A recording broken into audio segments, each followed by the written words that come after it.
welcome to the Kam Johal show. Today, my guests are two young men that have been friends for a long time, and what they've basically done is started a business that a lot of people don't think about as a business, but these guys are traveling internationally with their business now, and they're recognized throughout the world for what it is they do. But they didn't follow the traditional route that a lot of our community members follow. I'm going to let you listen to their story, and I hope it inspires some of those people that are sitting at home today thinking that I don't really want to follow the traditional career route and make my own way in life. So without further ado, my dear friends Sukh and Raj, welcome to the show. How you doing? Good. Nice to see you guys. And you? Okay, so I want to take you back to you guys when you're 14, 15 years old. How did you meet?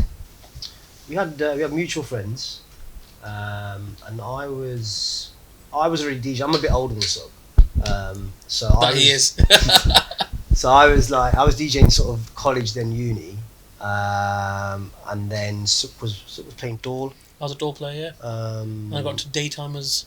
Yeah, doing a few events and stuff. Oh, those things, huh? Yeah. Wow. That's where it all started. But then we got introduced because I sort of wanted to, because on the club scene there wasn't great money in doing it, and I'd done all the uni stuff.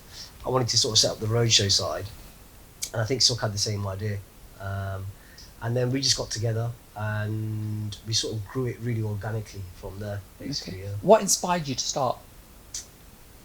Well, we always had a love for music, and we always wanted to make, like I said, the money wasn't great on the club scene, so we wanted to make a bit more money, invest in some stuff, and take it, forward as a bit of a business. And I suppose at that time it was like there was a couple of Birmingham DJs that were quite big, a couple of the London ones. There was one or two floating about in Leicester, and we just thought, there's something that we can get together and we can definitely do something.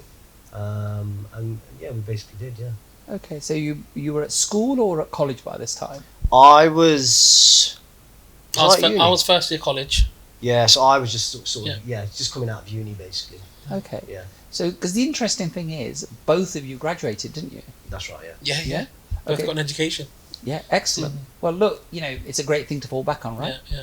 So your folks are, watching these two young guys performing at the weekends? Yeah. Mainly weekends, yeah. Weekends. Yeah. And so, was there any conflict? Did parents talk about, listen, barla tumhara?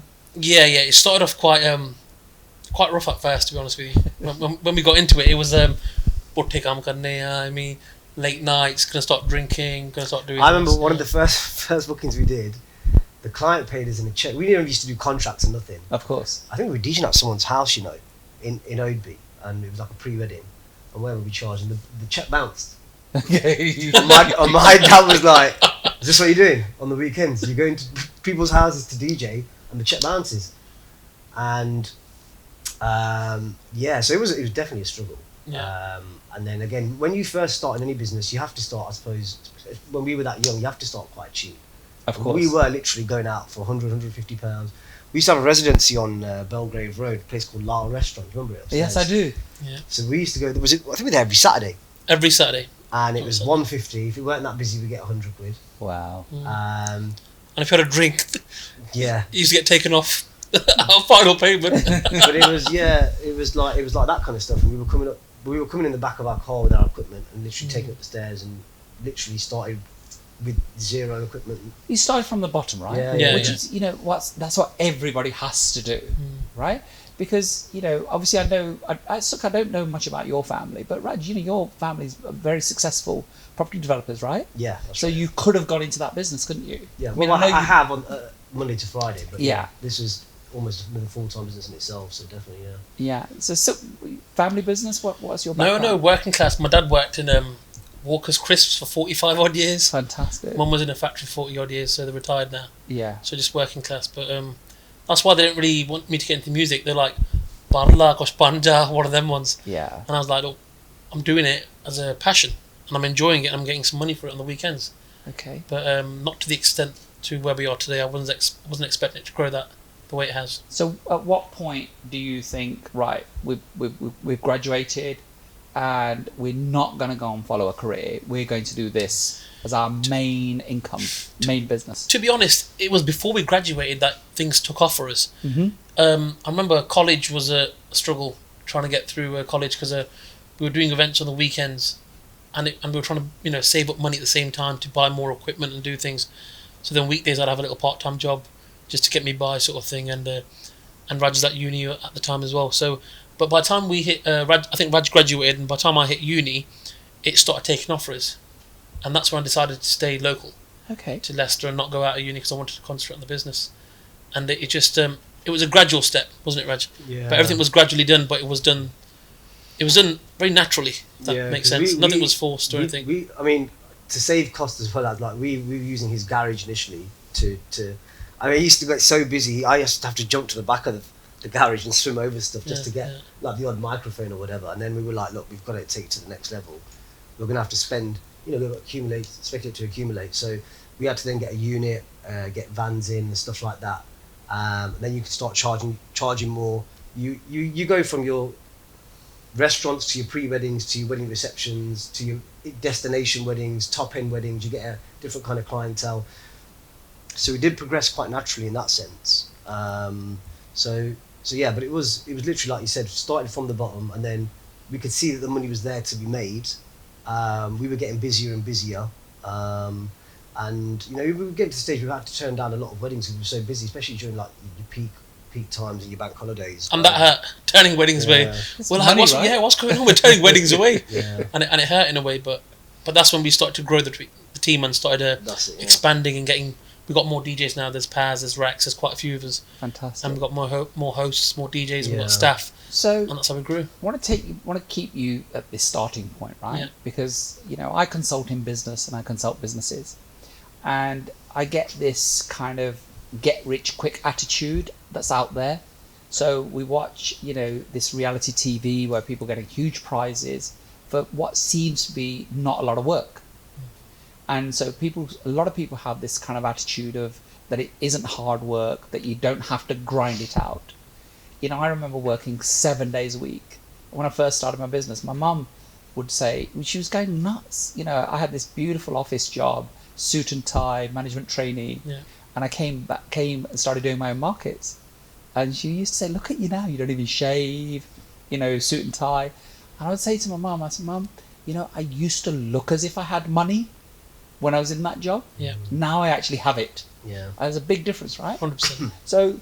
So what kept you there? Because they couldn't have been easy times when you're earning £100 for a night and humping gear up those stairs. I remember that little club, tiny little place, right? Yeah, little restaurant, yeah. And so what kept you going?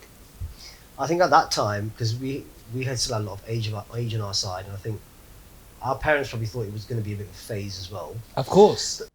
They'll grow up and realise and get proper jobs. I think we knew quite quickly we probably were going to be in for the long run.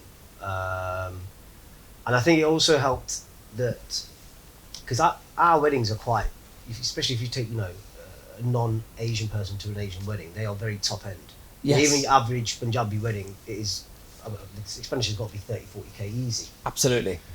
So there's always a good market to be had there. In terms of a lot of it had to do with the passion. It was growing. It was the compliments we were getting, the people that we were meeting. I mean, we went from being nobodies. Like we came on the circuit, and there were I hate to say it, but there were other DJs out there look down at us like, what you guys doing? You don't know what you're doing. Yeah. And within a year or two, it was the opposite. It was these guys are the new kids on the block, Raj and Sukh. We were shaking hands with people we didn't know and heard a lot about you, and just that did keep us going for a long time. Like, Raj, look at the compliments we're getting, look at people loving us, and it's just smiles and happy faces all around. Right? Yeah, it was recognition. I mean, we appreciated. And that's what we like. We like to be appreciated, and that's exactly how it was going. And on top of that, we were getting paid for what we do, what we loved, what we loved doing. I suppose then it doesn't feel like as much of a job, because if you're doing what you love, obviously the setting up, the packing away, the contracts, the quotes, the admin stuff, the client meetings, they're not always like glamorous and fun. To start with, it was hard, wasn't it, Raj? Because me and Raj, literally, just us two in the car, our seats when we're driving were like right to the steering wheel, and the back of it had speakers, lights, wiring. Yeah. And we'd get there and we had a little routine. Raj was like, right, so you take the stuff out the car, Yeah. I'll take the first load out, I'll start setting up, you keep bringing things in. And we'd literally get there, we'd sweat buckets for an hour and a half setting up, then we'd quickly, wipe our faces and stuff, DJ for 3-4 hours, then pack down, and then drive back, falling asleep on the steering wheel, Yeah. trying to get home. And Yeah. and even then, we got that tired sometimes, we didn't even offload the car, we're like, you know what, Raj, leave it in the car, come back tomorrow and take it, I'm too tired. Again, that's when we said, we've got to take more staff on now, because you can't be setting up for 3-4 hours, then DJ for 6-7 hours, then pack away. Yeah. Especially now, we've got to get home to the families and stuff. Yeah, that was the early days, wasn't it? Yeah, like the door player used to double up as the roadie, top his wage up as well. But Well, the thing is that those are the things that nobody sees, right? no, So exactly. when you're on stage performing, that's the bit that everybody gets That's all to they see, see, yeah. right? That's right. So I liken that to the swan that you see above the water. Mm. It glides along, Yeah. and underneath there's all this paddling going That's on, it, right? yeah. And that's what life's like. Yeah. But the thing is that what you guys did was you realised. So a lot of Asian businesses can't scale and can't grow because A, they don't trust anybody, and then eventually we all run out of cousins, right? So we can't grow a business. And so that happens, and then it stops you from scaling, and then you start obviously contracting that business because you either grow Yeah, or you go backwards, that's right? right. Yeah. So, but you realised quite early on that you needed a team of people, That's right. Yeah. right? And so now, you have 3 vans. We've got three vans. Yeah. We hire a lot into. We hire a lot in as well So- when it gets really busy, Yeah. because 3 vans are consistently out all the time. Okay. But then sometimes, some weekends, we need 5-6 vans. But it's no point having them vans, so we hire Sure. them in straight. Well, that's great, right? Yeah. So you equalise the supply and the demand. Yeah, right. exactly. So you guys have got the capacity to be doing like 5 or 6 different functions on any given day. Yeah, we can do up to 4 comfortably, Yeah, and we have taken on 5 or 6, and then we lose the quality sometimes, and we think, you know what, Sure. it's about quality control with us. That's right. We want to make sure every wedding we do is the same standard. Not, Sukhyaj Ban's Biasige, 3 of them were fantastic, but the other 2 customers weren't happy. We don't want that. We learned So- that quickly. You can't take on 2. Quality, right? Yeah, You want 100%. the quality. Of Yeah. the Can't get quality rich anyway. quick. It's not Yeah. one of them ones now. Yeah. Please say that again. You can't Get rich quick. No such thing Yeah, is there, it, right? it doesn't work like that. Yeah, go and do the lottery. Yeah. That's what you want to do. If that's what you want, yeah. I mean, I like me and Suk say this a lot. We talk about this a lot as well. We always had a hunger and a drive and a passion that we always had it within us. And to be fair, if you look at the other sort of good reputable DJs out there now, we can whenever we rarely meet them, you can tell they've got the same hunger, the same sort of drive and determination. I see kids now on social media they're good, talented DJs, no doubt about it. But there's a reason they're not in the roadshow game, and they could be making a lot more money. They haven't got the drive and the determination and the organisation and the other skills, because you need the A to Z. You can turn if you want to do a club night or maybe DJ for another roadshow under their banner and just do maybe 10 or 15 of them a year. You can do that. But to do it the way we've done it, and like I said, a lot of the other sort of top DJs out there, to do it from A to Z, to start from the back of your car to then own, unit, have, X amount of staff, X amount of vans, update your equipment every year and spend a lot of money on that you really need hunger, drive, passion, determination, consistency. There's a lot of things that go into it. Yeah. And sometimes you do pull your hair out. You won't get like a nightmare client. Me and him will kill each other sometimes. Do you know what I mean? So you do, but you do reap the rewards as well. Yeah. And like I always say as well, like I'm really into football. Like when a footballer scores a goal, for us, when we drop a mix and you see people, the dance floor's full, and you see people put their hands up, and like sometimes when you're on someone's shoulders at a wedding, we've seen you once or twice. I think. Have you? Yeah. That wasn't me. That was you. And then, that makes it all worthwhile. Of course. Do you know what I mean? And you make a few video clips, you look back at him, you get a big buzz off that. Yeah. And that's what it's been for us. Even to this day, doing it for 15 years, there's nothing that beats that. Well, there's nothing worse, is there, than you guys belting out whatever you think is great. There's nobody No. dancing to And there's that, no right? reaction. Yeah, yeah. No, That's the ultimate cold shoulder, right? Yeah, That's it, exactly. But the thing is that what you've alluded to, what you're saying is that you run this thing like a business. Yeah. Right? Because I see so many businesses, like you said, they're having a pop here and a pop there. There's Yeah. no real direction to this thing. So, and every time I see a successful, well-run business, it has systems, has structure, and it has a clear goal for Yeah. where the owners want to take that Yeah, business. consistency. Yeah. is key. Right? And so that's the big difference between. I mean, you must have come across lots of people in your time that were DJing when you started and got nowhere. Yeah, that's right. Yeah, right. Yeah, because they don't want to invest in equipment. Yeah, I mean, some of them hadn't even had the best intentions, but like I said, you have to have the whole package without sounding like you're bragging. But you've got to have the quality of your work. You've got to have your customer service has to be on point. If someone rings you and you miss their call, ring them straight back. Someone emails you, do you know what I mean? You've got to be really on the ball.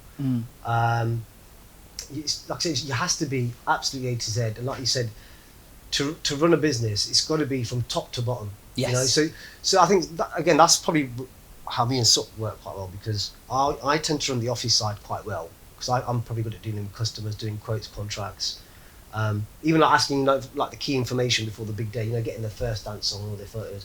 Sukh will arrange the staff, logistics. He'll put them into line, and you know, because that's just, you know, getting the staff on time. Imagine if someone pulls out they're ill on a Friday and you've got 4 events on Friday, Saturday, Sunday. You've got to get cover. You've got to make sure you're at the venue on time. Do we have to stay in a hotel if you're DJing? You know, health and safety, everything. There's so many things that go into it. So you really have to be on top of things. Again, the more you do it, the more you get used to it.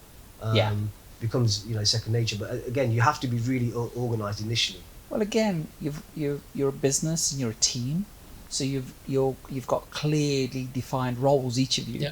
So if you look at any classic businesses, right? So each business has a visionary and an integrator. Right? That's right, yeah. And some of those integrators you've never even heard of. That's right, yeah. So Warren Buffett, Charlie Munger is his integrator. That's right. Right? And until recently we'd never heard of him. So if you can do that, and it clearly is that you've done that, and then it all works, right? Yeah. So tell me about something else. You know, our community, everything is cheap. Right? You're obviously not in that bracket. No. So how do you cope with that when, you know, what's the conversation that you have then? You know what it is? We get a lot of clients that ring us up, and they'll try and bounce off other DJs and other people in the industry and say, you know what, this person's quoting this much, this person's quoting this much, and we don't entertain it. We're like, look, if you've seen our work, you've seen our quality, this is what we charge. We're not here to undercut another DJ or anything like that. This is what we're charging, this is what they charge. It's up to you what you want to go with at the end of the day. And we're not here to underball. And that's what Indian business is all about. They're all underballing each other. Yeah. If it's not in the wedding industry or any other industry that all Upbring are into, all Indians are into, they're underballing each other. And that's the whole reason why a lot of businesses will fail more than succeed, because at the end of the day, you're just making a wage. You're not making a business. Yeah. One of the biggest reasons for failure of a business is they simply don't charge enough. Yeah. No, that's right. Right? Because there's hidden costs to a business 100%, that you don't see, 100%. right? Loads of overheads. You need to recognise your worth as well, which does, sometimes you have to put your neck on the line a bit, and you will probably in the short term suffer. To turn around, you know, sometimes you might have a date free and someone could think, oh, we're just sitting there billing, should we take it on? But no. Because then you start dropping your price gradually. You're coming down the mountain, You've got to keep a certain level. Yeah. You know, you might be able to do the odd one. Someone's getting married on a Wednesday in January. Do you know what I mean? You can do an offer. Yeah. But generally speaking, you've got to stick to your price. You've got to keep your quality. And it's not fair on others. If other people are paying top money, and then you give the same package to somebody else for half the price. Yeah. I'm a big believer in that. You can't do that. You know, I remember when I had my estate agency business, a client of ours asking, say, can you reduce it to so-and-so? I said, to be honest with you, I could do it for free. I can do, yeah. Right? You know, I don't need the money, Yeah. but it's totally unfair. So we were a transparent estate agency business. You know, you could see the price that we charged to sell a house online, in the paper. So everybody knew. So I said, my model is that everybody pays the same. So traditionally, you're negotiating fees with an agent, aren't you? And you never know. It's a bit like flights and holidays. That's right, yeah. You know, how sickening is it when you find out the guy in the sunbed next door to you paid half the price? Yeah, 100%. Yeah. So that's disheartening, isn't it? It is. That's the main thing. That puts you really off. Yeah. So, which is exactly what you're talking about. So I said to this guy, I could do it for free, but I'm not going to, because that's unfair to the rest of my clients. Exactly that. Yeah. Which is a fantastic attitude, isn't it? That's the way it should be with everyone. Yeah. And the other thing, of course, is you only need a certain amount of clients. That's right, yeah. So you guys can't go to every wedding. No, 100%, yeah. You know, and you'll never get 100% of any market. No, I mean, before social media came, that was obviously a game changer for us. Yeah. We never used to advertise anywhere. I think there was no Well, Facebook, no Instagram. No, there was these no Snapchat. wedding directories that were huge. There was so many of these Yeah. magazines, and we used to get a call off every single one saying we're different, we're different. It was all word of mouth, Mhm. and now because we've got quite a solid customer base, you end up doing loads of different cousins' weddings, and you get to know the family as well, which is quite fun as well. Yeah. But you've got your core clientele then, and then you just branch off that anyway. Mm. So yeah, like you said, I think social media is key and advertising is, but Now it's an easy platform for people to jump onto, yeah, which is a good thing. You should take advantage of it as well, but you got to do it the right way. Yeah. I mean, when we started, what was it? High Five back in the days. maybe MySpace and little Yeah, pages like that, and Yeah. and they weren't that big then because not everyone had data on their No. phone and all these smartphones. Yeah. So Yeah. so Smartphones and yeah. broadband changed the game, didn't yeah, it? for I those things? remember when we started, Raj, and me and Raj started, and we're like, what we're gonna do? We need to get some business cards made, and we got them made, and I dropped off to every Indian shop in Leicester, Birmingham, Coventry, Butchers, in the sweet butcher, in the centre. meat shops, the mithai shops, and that was the way to do it. Then if you're not DJing on a Saturday, all right, so put a coat on. You're going around Leicester putting flies out the whole Leicester. Yeah. So that's the way it was. But now it's all social media. Yeah, One but the- click and everyone can see it. But the thing is, that's easy to do. Yeah. Yeah. So there's so much more competition as well, isn't Yeah, there? 100%. way more. Right? Yeah, yeah. So when you're having to do legwork, like you Yeah. said, you've got to actually physically go around. Yeah. And and most of the time, who wants to do that? Because all you want to do is play music, right? Yeah, 100%. Yeah, That's yeah. why you started the Yeah, business. yeah. But that's the way to grow, though, isn't it, Cam? If you want something so bad, you're willing to get up and just go and get it.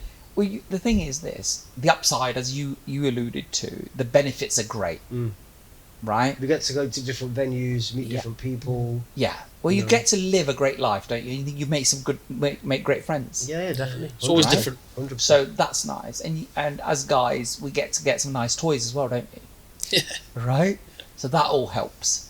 But the thing is, it all starts from having a plan and executing it, 100%, yeah. that's and right. doing the work, the early days, work that nobody sees. That's right. Yeah, yeah, yeah. Sticking at it's the main thing. Yeah. So I'm sitting on the sofa now watching you two guys. I'm 14, 15, right? And I've got my parents want me to go to school Yeah. and follow the traditional, be an accountant, be a doctor. And I understand why parents want that, Best intentions, yeah. right? Because generally speaking, especially our community is not brilliantly well educated, and we want our children to be professionals, and we love them, we want to protect them, right? So what if I'm sitting on the sofa now, I'm 14, 15, I'm thinking of doing something like you guys are doing, or going into sports, or whatever it is. What advice would you give to those kids? You can speak into the camera. What are you going to say to your parents? Well, first of all, you've got to have the talent, and don't be afraid to ask someone and just say, am I good? Or it's just I think I'm good. Because you get some of these singers on these singing shows, and how bad are they when they walk in, right? So you've got to be good, but you've got to be dedicated. In terms of your parents, I think the way we did it is you can still get an education and do it, but you've got to be. I mean, I work 7 days a week flat out. I do the family business stuff, and then Friday, Saturday, Sunday I'm DJing. Monday I'm straight back in the office. On Monday I'm doing the school run for the kids. I'll drop my eldest off at school, youngest one off at nursery, and I'm in the office for 9. That's every Monday. And the weekend will be tiring, but it's just if you love that job, and then you've got the commitments, you've got to do it. But as far as kids go, again, I mean, I used to sneak out to some gigs. I'm not going to lie, 100%. And I'm not advocating that at all. But I'm just saying Kind of a balance. yeah, you've got to fight for it as well, but you've got to as well. I think you should pursue the education side of things. 100%. Do that thing on the side, see if you can grow it organically again, because it's not going to happen overnight. A new DJ, we see an advert for a new DJ or a roadshow every other week. Yeah, of course. They don't last. A lot of them don't. Yeah. And there's a reason for that. But if you think you've got the passion and the drive to do it, and you've got a couple of people to do it with, that always helps. Try and do both, and then I guess you will come to probably a crossroads at one point. If you can continue to do both, great. But that's a rare thing, isn't it? Yeah, it is. But you guys are fairly academic, right? So you went and graduated, but that's quite a rare thing to have to want to do something that's not educational based, Yeah. and be good at that. Yeah. And then because if somebody's it's very difficult to concentrate. Soon as I knew at the age of about 15 that I wanted to be an entrepreneur, that was all I ever wanted. Yeah. Nothing else. And every minute I spent thinking about that. So in that, you know, if that's all somebody's head is filled with, Yeah. right? Would you still say, look, try and knuckle down and get school out the way? You've got a safety net. You've got something to fall back on Sure. as well. Yeah. So I mean, now I think our generation, or maybe not that much older than we can, but like your kids, you would push them towards education. My kids, obviously, they're like, 6 and 2. I would definitely, I Definitely put them. I send my kids private school because I want them to have the best education. Yeah. But if they grow up and they're not academic, or they're more sporty, or they're more musical, I'll support them in that. But I'll say, go and get your degree. Yeah. Go and get your qualifications, because you've always got that to fall back on. That's always there on your CV. Yeah. And then even living out of university, that's life experience as well. You got to have education. You got to have hobbies as well. Yeah. You got to have a balanced Yeah, lifestyle. both, yeah. I think looking back, if any of my children were talented in sport or music, there was a time when my son was just upstairs in our TV room, constantly on games. Yeah. And I didn't discourage that, right? Because that can earn you a huge amount of money. Now doing it can, yeah. Right? So I'll tell you a little story that I read this morning, actually. And so I didn't discourage that. So I think had they shown that they were really interested in something, they had a few little hobbies and all of that kind of stuff. But, as you said, you push and you try and do the best. So, and that's how it's turned out. Yeah, So it's a hobby. It's a hobby that turned into a business the way we wanted it. Yeah. And that's why it's so natural, because we enjoyed every step of the way. We've enjoyed what we did. Yeah. At the same time, we kept our parents happy, went to university, they're happy, like, okay, degree melgi, That's it, and at the same time, we went to the same time, and they're happy as well. Your clients can tell that as well. They'll feed off when we're behind the decks, they'll feed off that. And even just your broadband, if someone rings you for an inquiry, you don't sound completely disinterested. You sound enthusiastic on the phone, and it's not just a simple "let me take your details, I'll get back to you." You ask the right questions. People feel comfortable with you. And again, so like you're saying, you're going back to someone's interested in their young kid. Get that across to people. So if you've got that enthusiasm, it will come across naturally. Absolutely. You don't try. It's just a natural thing. Yeah, how much of that is education? How much of that is upbringing? Because obviously your father's a very successful businessman. So how much of that comes from I've got there? a lot of business acumen off him, 100%. Yeah. And probably the way I speak to clients and run the office side is down to education as well. And then it's part enthusiasm as well. Yeah. Like I said, no one likes sending out a ton of emails and doing all the correspondence, but it's got to be done. So yeah, it's a good mixture of both, 50-50, I want to say. Yeah. So I'm from your background in the sense that both my parents worked in factories. Yeah. So and then apart from work hard, get an education, save money, there was no advice in terms of being an entrepreneur. Yeah. Was that the same for you? Yeah, it was same, because my parents were working class, so they were like, asi padhe nahi gaye hai na, asi dhakke khaya, you get yourself an education, you'll find it easier. And I was like, I'll do the education bit because that's what you guys want, and I'll do that, but I do want to pursue this because I could see the vision. I knew where I was going with it, and I wanted to carry on doing it. And I'd say to even kids, I mean, if you believe in something, follow it. If you follow it and you think you're gonna succeed, carry on doing it. Don't stop. But also, don't upset your parents either. Try and keep them happy as well. Because at the end of the day, you live together as well, don't you? And if you believe in something, you got to keep them happy because they brought you up and everything as well. Well, they love you, right? Yeah, of course, they love you. Protect They you. want the best for you, And best the thing interest. is, and I don't think that any parent purposely advises badly. Yeah. You may not like it at the time Yeah. because you want to do something else, right? Yeah, 100%. But those are the only two people that don't get paid a bean to offer you advice. Exactly, 100%. Yeah. Right? Yeah. So if they're saying they're only, as you said, my parents are exactly the same. They weren't educated. So you try and give your children what you didn't get. Yeah. So that's what all your parents are trying to do for you. 100%. That's exactly what it is. Yeah. Right? Nothing else. And take it with a pinch of salt That's it. and learn that they are only talking about their own life experiences. Their right? experience, because they don't want you to go through the same thing. That's exactly what it is. Because three of us sat on the sofa. So dad was an entrepreneur, passes that on. Right? That's right. Our parents, our dads weren't entrepreneurs. Yeah. So where did you get that? Did you get that guidance? Did you use Raj for that? Or was there another relative that you looked to? One, my chacha's quite in the music industry as well. So he lives in Canada. His name is Bobby Nagra. So he's really well connected with Jazzy and Shinda and all these guys. Okay. And I rang him and I said, Chacha, look, Dad's not happy with me. He's saying this. He goes, Kora main gal karta hai." Yeah. He goes, look, you can carry on doing it as long as you get an education and keep your dad happy. And I said, cool, that's fine, I'll do that. And then I think Raj plays a big part as well, because when me and Raj met each other, we had each other to fall back on. We always made decisions together. And when you got someone with you to do that, you think, you know what, nothing's stopping me. I've got someone next to me that's got the same vision as me, that wants the exact same thing as me. And I think we bounced off each other quite a lot.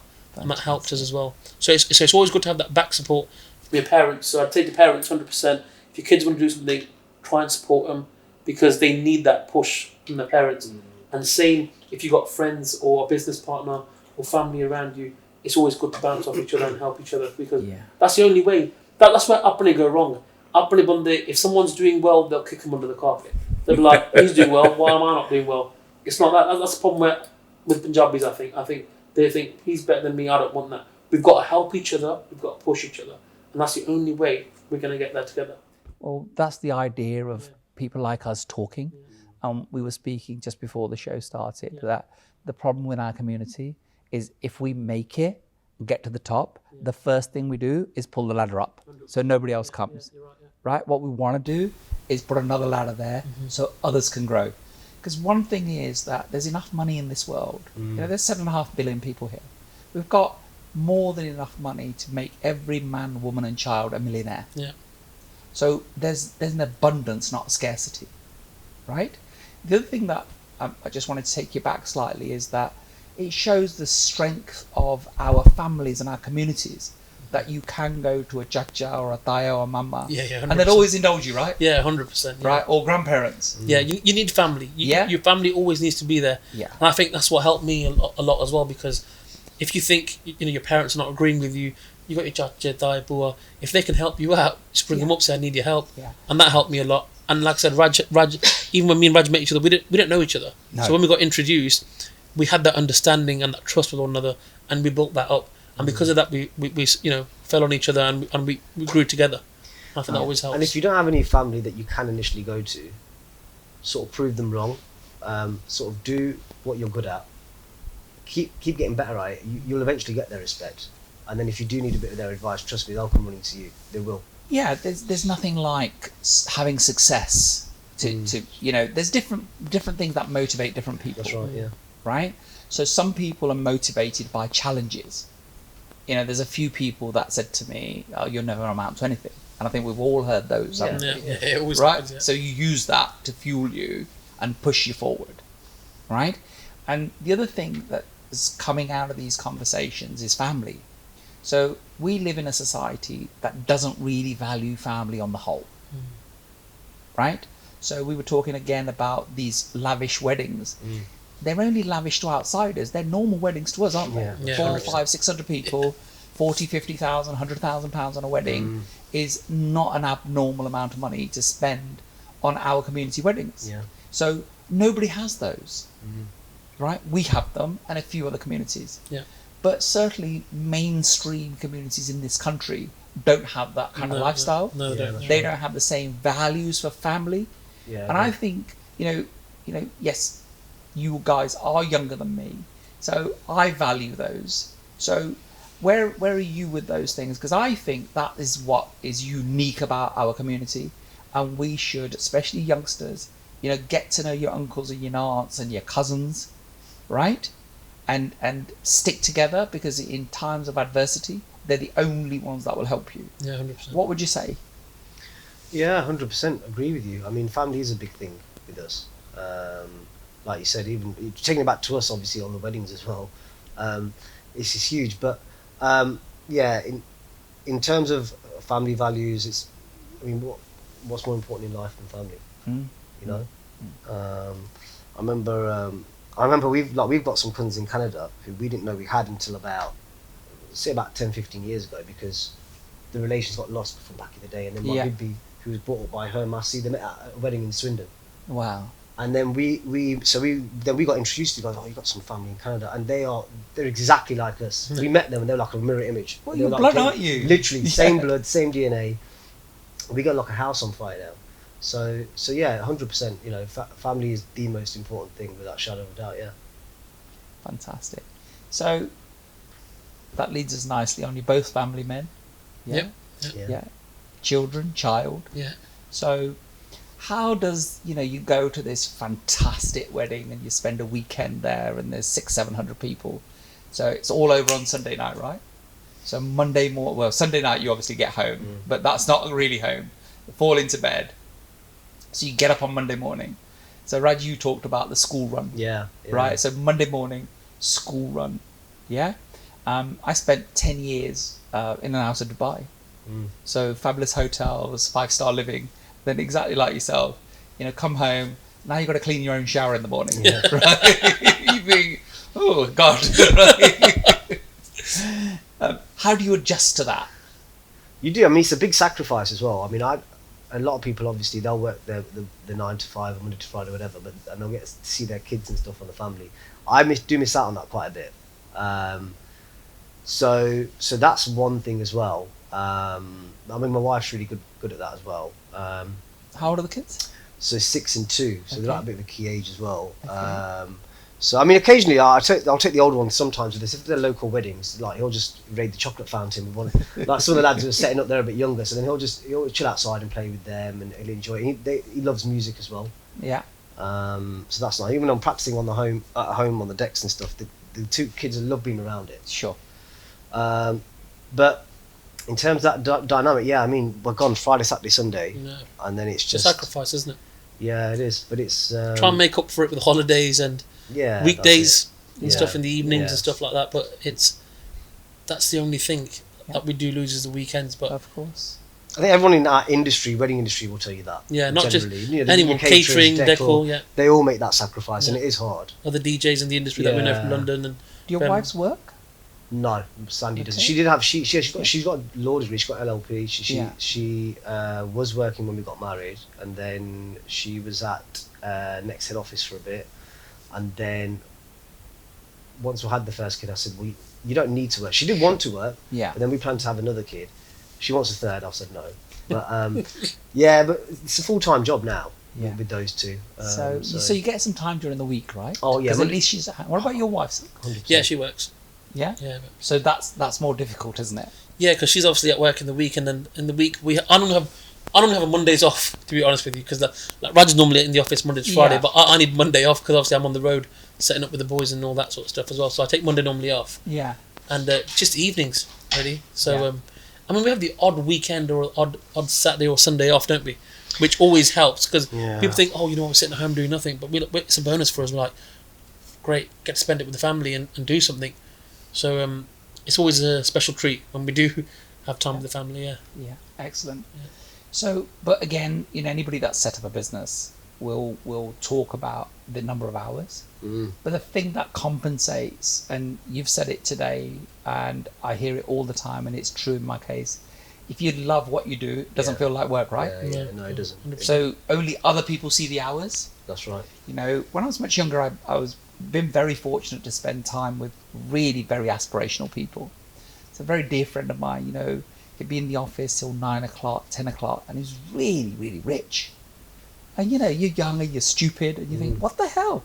I'd be, on the beach. Partying and stuff. But the problem is that you can't get on the beach until you do that. Yeah, exactly. Right? And then it dawned on me many, many years later that he didn't see it as work. No. I saw it as work. Yeah, but he's enjoying it. Yeah. And one of the things that I really learnt from him was that he said, never leave anything till tomorrow. Yeah. So no matter how long it took him to clear his calls, clear his desk would be clean when he left. Yeah, and in the morning he'd come back to fresh. And and that's something that I carry with me until today. Doesn't matter what time it gets to. Just do it. Yeah, just get it done, right? And so that's very important. Agree. Yeah. So tell me now, so what does the future look like in 2 ways? One is we've obviously discussed that people are changed, through the functions with what we're going through right now.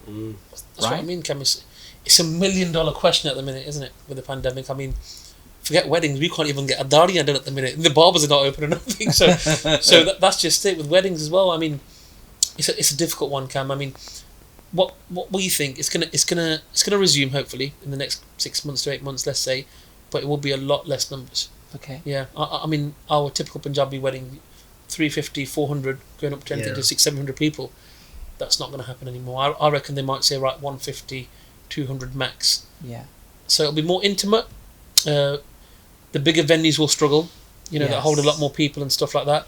But even with caterers, they might struggle because obviously some of them make their money on mass, don't they?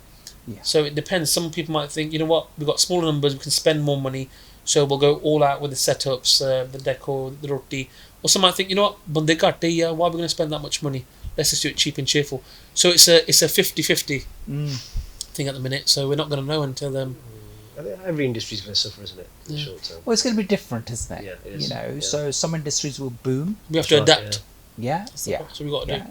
So then others will suffer, Yeah. and things I don't see anytime soon everything going back to as it was. I don't think we haven't got that.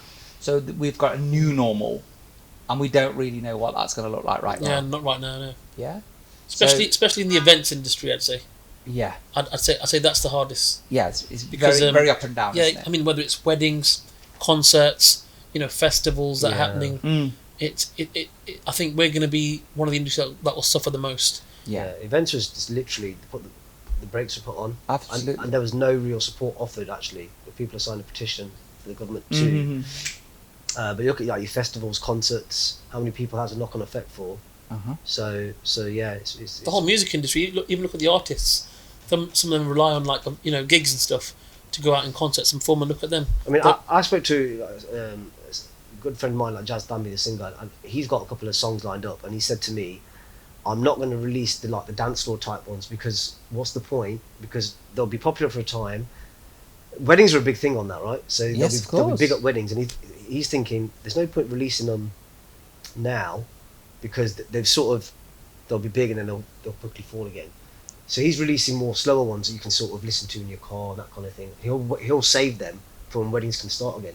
See, it affects. There's so many different angles from it. Yeah, but that's adapting, isn't it? It is, Adaptation, yeah, that's yeah, exactly what it I is. mean, there's no movies being released right now. Yeah, No, that's exactly. right. There's so many films that are meant to come closed, out, but they're not going to, and then they're not going to release No, because they're not going to make no money otherwise. that's right. Yeah, That's right. so So, it's challenging times, right? for everybody. Yeah, challenging Yeah, times. yeah. But those that adapt the best, Yeah, that's you know, right. there'll be no better times. No, Exactly. That's right.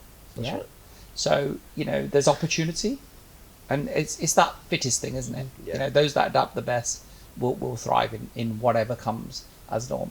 But what about you guys? What happens now? What are the plans for you in the future personally, and for the business?